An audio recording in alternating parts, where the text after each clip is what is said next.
Assalamualaikum warahmatullahi wabarakatuh.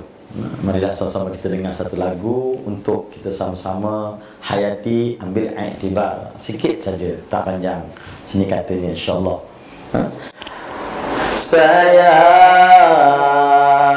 Allah kau lupa, Rasul kau luka, tanpa kau sedar. Sayang, Quran tak baca, solat tak jaga, nak jadi apa?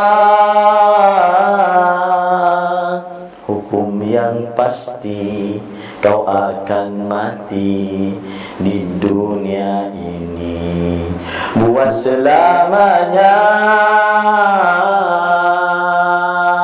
Okey, bye. Jumpa lagi.